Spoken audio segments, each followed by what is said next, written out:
मागच्या 2 वर्षापासून मुंबई महापालिका क्षेत्रामध्ये मुंबई महापालिकेची तिजोरी रिकामी करून गद्दार सरकार भ्रष्टाचाराचा जो खूप मोठा उच्छाद मांडलेला आहे तो सातत्याने उघड करण्याचं काम ज्यांनी केलंय ते आदरणीय आदित्यजी ठाकरे यांना मी आमंत्रित करतोय।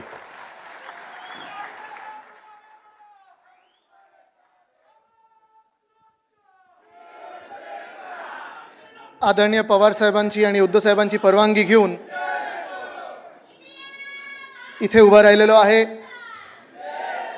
आणि आता आपल्याला जाणवलं असेल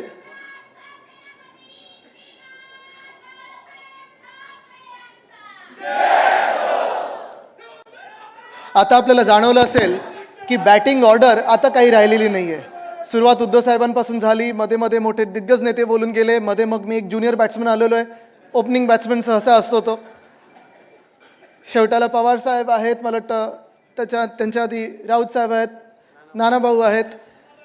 पण एक महत्त्वाचं आहे की हे वातावरण हे महाविकास आघाडीचं वातावरण आहे, खेळीमेळीचं वातावरण आहे, सगळ्यांवर एकमेकांचं प्रेम आहे, विश्वास आहे। आणि ही ताकद, ही एकजूट आपल्याला जी लोकसभेत दिसली तीच पुन्हा एकदा विधानसभेत देखील दाखवायची आहे। आज इथे उभं राहताना खूप विचार येतात की काय बोलायला पाहिजे, किती बोलायला पाहिजे, कसं बोलायला पाहिजे। अनेक दिग्गज नेत्यांनी त्यांची मतं मांडलेली आहेत, महाराष्ट्राचे विषय मांडलेले आहेत। पण पुढे काही बोलण्याच्या आधी सर्वात पहिलं म्हणजे मी आपल्या सर्वांचं अभिनंदन करतो, कारण आपण महाविकास आघाडी म्हणून या निवडणुकीत जिंकून दाखवलेला आहे। हा मोठा विजय आपला आहे। मध्यंतरी माझे काही मित्र मध्ये सांगत होते, काही पत्रकार मित्र सांगत होते की आदित्य तुम्ही ही लोकसभा निवडणूक ह्याच्याकडे कसं पाहता। आणि मी त्यांना बोलता बोलता म्हणालो होतो की बघा आम्ही जे जिंकलोय, इंडिया आघाडी म्हणून जिंकलो, ते आदित्य तुम्ही जिंकलात कुठे, तुमचे प्रधानमंत्री कुठे बसलेत।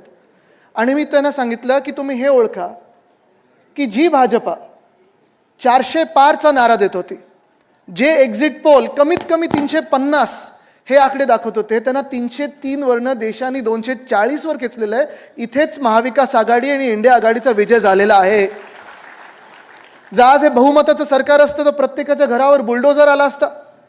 आज जर हे बहुमताचं सरकार असतं भाजपाचं तर जे काही घोटाळे, जो काही आवाज ह्या देशाच्या जनतेला मिळालेला आहे तो राहिला नसता। आणि आज आत्तापर्यंत ह्या एका महिन्यामध्ये भाजपाने संविधान बदलून स्वतःचं पक्षाचं संविधान जे आहे ते आपल्यावर लादलं असतं। ही निवडणूक झाल्यानंतर, आणि महाराष्ट्रात मोठा विजय झालाच, देशभरात देखील झाला, पण ही निवडणूक झाल्यानंतर भाजपवाले असतील, मिंदे सरकारमधले काही असतील, जी फुटलेली राष्ट्रवादी काँग्रेस आहे त्याच्यातले लोक असतील, ते सांगायला लागले की तुम्ही फेक नॅरेटिव्हवर बोलत होतात, संविधान बदलणार होतं, हे फेक नॅरेटिव्ह होतं। आणि मी त्यांना सांगतो हे फेक नॅरेटिव्ह नव्हतं, आणि देशाच्या जनतेला देखील माहिती आहे फेक नॅरेटिव्ह नव्हतं। कारण संविधान बदलायची जर प्रक्रिया कुठून सुरू झाली असेल तर ती आपल्या महाराष्ट्रातून सुरू केली होती। त्यांनी लोकशाहीला संपवण्याची जी प्रक्रिया होती ती महाराष्ट्रातून सुरू केली होती। 2 वर्षापूर्वी जे घडलं आपल्यासोबत, आपल्या राज्यात जे घडलं, एक संविधानिक सरकार जे बाजूला ठेवलं गेलं, सरकार पाडलं गेलं, खोके घेतले, धोके दिले, जे काही सगळं घडलं आपल्या डोळ्यासमोर घडलं। कोण वेश बदलून जात होतं, कोण हुडी घालून जात होतं, कोण मास्क घालून जात होतं। हे सगळं केल्यानंतर साधारणपणे आपल्याला वाटलं होतं की आपल्यातून जे गद्दार, आपल्यातून जे पक्ष चोर आहेत ते जे पळाले, कुठे कुठे पळाले ते, सुरत, गुवाहाटी, डोंगर झाडी वगैरे सगळं बघितलं, मग गोव्यात आले, गोव्यात येऊन टेबलावर नाचले। आणि हे सगळं केल्यानंतर जे सरकार स्थापन केलं, एक जी लोकशाहीची पद्धत आपल्यापर्यंत आत्तापर्यंत राहिलेली आहे ती हीच होती की आमदारकीचा राजीनामा द्या, खासदारकीचा राजीनामा द्या, निवडणुका लढा, जिंकलं तर तुमचं। पण ते न करता पक्ष चोरला, पक्षाचं नाव चोरलं, पक्षाचं चिन्ह चोरलं, दोन्ही पक्षांचं तसं केलं आणि सरकार स्थापन केलं। हे घटनाबाह्य नाही तर अजून काय आहे।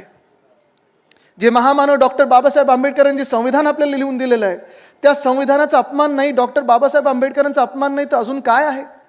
लोकशाही चिरडण्याचा प्रयत्न नाही तर अजून काय आहे। आज आपण पाहत आहोत 2 वर्ष, 2.5 वर्ष तर होतील लवकरच, राज्यामध्ये एक सुद्धा निवडणूक घेण्याचा यांचा हिम्मत नव्हती, प्रयत्न नव्हता। 1.5 वर्ष पुणे लोकसभा असेल, चंद्रपूर लोकसभा असेल, पोटनिवडणुका झाल्याच नाहीत कारण हिम्मतच नाही। जे 40 चोर पळून गेले, अलिबाबावर 40 चोर जे पळून गेले, नाही ऐकून आलं, हीच घोषणा, हीच घोषणा. पण हे जे पळून गेले होते त्यांच्या स्वतःच्या मतदारसंघात त्यांना उभं राहण्याची हिंमत देखील नव्हती, निवडणुकीला सामोरी जाण्याची हिंमत नव्हती. हेच काय, मुंबई असेल, ठाणे असेल, पुणे असेल, कल्याण डोंबिवली असेल, वसई विरार असेल, सोलापूर असेल, नागपूर असेल, कोल्हापूर असेल, तिथे प्रशासक बसवलेले आहेत, प्रशासकांच्या मार्फत लूट चालू आहे. पण तिथे स्थानिक लोकप्रतिनिधी, स्थानिक स्वराज्य संस्था इथे निवडणूक घेण्याची हिंमतच नव्हती. महानगरपालिका निवडणुका घेण्याची हिंमत नाही. पवारसाहेब, ह्या तर मोठ्या निवडणुका झाल्या. मुंबई युनिव्हर्सिटीमध्ये सेनेटची निवडणूक जी असते ती देखील मागच्या वर्षी जे घेणार होते पुढच्या महिन्यात घेऊ, निवडणूक प्रक्रिया सुरू झाली तर स्थगित केली. अजूनही ती सेनेटची निवडणूक घेतली त्यांनी. कदाचित झाली तर सप्टेंबरमध्ये होईल, नंतर ती देखील पुढे ढकलण्याचा हे प्रयत्न करत आहेत. कारण भीती यांच्या एवढ्या मनात बसलेली आहे की भीती ही नुसतं महाविकास आघाडीची नाही, तर भीती ही महाराष्ट्राच्या जनतेबद्दल त्यांच्या मनात बसलेली आहे.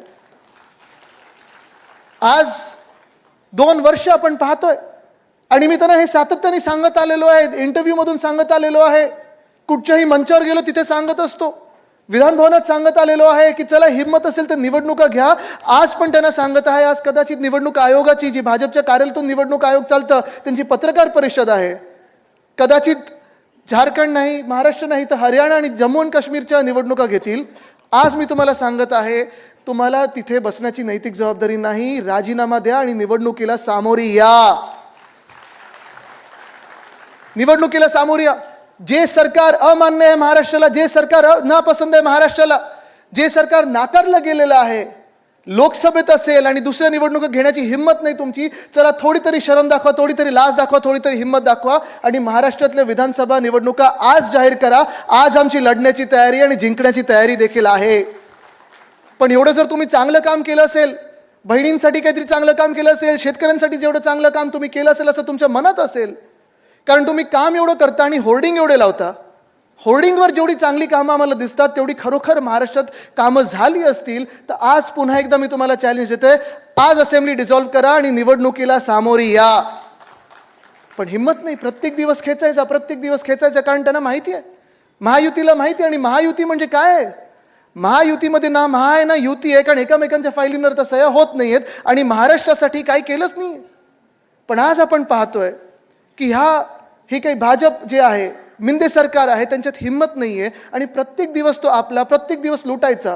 कारण त्यांना माहिती आहे की पुन्हा आयुष्यात महाराष्ट्रावर त्यांचं सरकार कधीही येणार नाही, महाराष्ट्र त्यांना येऊ देणार नाही आणि म्हणून महाराष्ट्राला जेवढा पैसा, प्रत्येक पैसा लुटू शकतो तेवढं लूट करायची.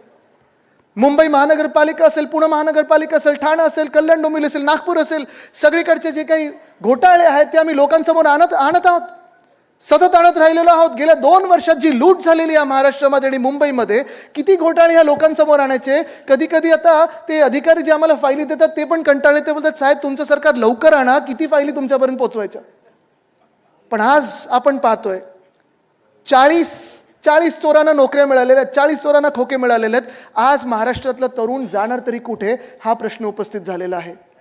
बेरोजगारी आपल्या राज्यात असेल, आपल्या मुंबईमध्ये असेल, आपल्या पुण्यामध्ये असेल, ग्रामीण भागात असेल, शहरी भागात असेल, बेरोजगारी जेवढी वाढत आहे, महागाई जेवढी वाढत आहे, तुम्ही मला सांगा आपला तरुण वर्ग जाणार तरी कुठे आणि बघणार तरी कुठे. एका वेळी असं म्हटलं जायचं की जगात जर्मनी आणि राज्यात परभणी, पण आज ना परभणीमध्ये जॉब्स आहेत, ना महाराष्ट्रामध्ये कुठे नवीन नोकऱ्या मिळत आहेत. तुम्ही मला सांगा, सगळे इथे आहेत, तुम्ही वेगळ्या वेगळ्या जिल्ह्यामधून आला असाल, मला तुम्ही सांगा गेल्या 2 वर्षामध्ये एक तरी नवा उद्योग आपल्या राज्यात आलेलं तुम्ही ऐकलंय का? ऐकलंय कधी? एकाच्या तरी खात्यात म्हणजे हे खोके मिळतात तसं नाही, पण सॅलरीचे पैसे वेळेवर किंवा नोकरी मिळणारे सारखे कुठे येतात का? सगळं जे काही येतं ते पाठवतात पलीकडे. सगळं जे काही येतं ते, एक तर कॉन्ट्रॅक्टर आवडता, माझा लाडका कॉन्ट्रॅक्टर ही एक योजना 2 वर्षापासून सुरू आहे, नाही तर माझं आवडतं राज्य ही दुसरी योजना सुरू आहे. बघा, गुजरातबद्दल आपलं काही वैर नाही, काही राग नाही, काही त्यांच्याबरोबर दुश्मनी नाही. अनेक गुजराती इथे महाराष्ट्रात राहतात, मुंबईत राहतात, जे स्वतः देखील तिथे नोकऱ्यांसाठी आज हट्ट करत आहेत आणि असेच भटकत आहेत, कारण आज महाराष्ट्रामध्ये नोकऱ्या मिळत नाही आहेत.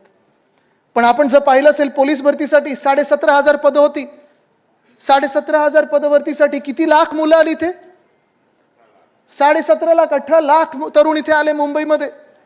अनेक जिल्ह्यांमध्ये हे देखील आंदोलन झालं की तुम्ही पावसाळ्यात काय ह्या भरत्या घेताय, काय टेस्ट घेतात. पण सगळं न ऐकता त्यांना इथे बोलवलं गेलं आणि बोलवल्यानंतर मरीन ड्राईव्हवर झोपायला लावलं, जोगेश्वरीमध्ये पुलाच्या खालती, उड्डाण पुलाच्या खालती झोपायला लावलं. ही आज परिस्थिती आहे. तरुणांची देखील हीच परिस्थिती आहे, महिला पोलिसांची देखील हीच परिस्थिती आहे. बरं, जे पोलीस आहेत त्यांच्यासाठी आमचं महाविकास आघाडीचं सरकार जे होतं 650 कोटी पोलीस हाऊसिंगसाठी आपण तिथे अर्थसंकल्पात आपल्या आणलं होतं. त्यानंतर 1 रुपया देखील ह्या पोलीस हाऊसिंगसाठी कुठेही आला नाही या सरकारमध्ये. पण आज परिस्थिती आपण पाहतो, वेदांता फॉक्सकॉन गेलो कुठे, एअरबस टाटा गेलो कुठे, बल्क ड्रग पार्क गेलो कुठे, मेडिकल डिव्हाइस पार्क गेलो कुठे, सोलार एनर्जी इक्विपमेंट पार्क गेलो कुठे. हे सगळं चाललं असताना आता भीती अशी आहे की जर ह्यांचं सरकार पुन्हा एकदा बसलं तर ह्यांचं मंत्रालय देखील गुजरातमध्ये नेतील, सुरत किंवा अहमदाबादला. आज ही लढाई जी आहे ही महाराष्ट्र विरुद्ध गुजरात नाही आहे, आज ही लढाई मराठी विरुद्ध गुजराती नाही आहे, पण आज ही लढाई जे महाराष्ट्र विकायला निघालेले आहेत त्यांच्या विरुद्ध आहे. ही लढाई महाराष्ट्राच्या स्वाभिमानाबद्दल आहे, ही लढाई महाराष्ट्राच्या अस्मितेबद्दल आहे, ही लढाई महाराष्ट्राच्या आत्माबद्दल आहे. आणि आज मी तुम्हाला विचारत आहे की पुढच्या काही काळांमध्ये 2, 3, 4 महिने जेवढेही राहतील आपल्या आता उरलेले ह्या खोके सरकारचे, आपल्यामध्ये भांडणं लावण्याचा प्रयत्न होईल, आपण विखुरले जाणार आहोत का? आपल्या महाविकास आघाडीमध्ये भांडणं लावण्याचा प्रयत्न होईल, गैरसमज निर्माण करण्याचा प्रयत्न होईल, आपण विखुरले जाणार आहोत का? आपल्या धर्मांमध्ये मग हिंदू मुस्लिम असेल, सीख आणि दुसरे कुठचे धर्म असेल, आपल्यामध्ये भांडणं गैरसमज निर्माण करण्याचा प्रयत्न होईल, तेढी निर्माण करण्याचा प्रयत्न होईल, आपण भांडणार आहोत का?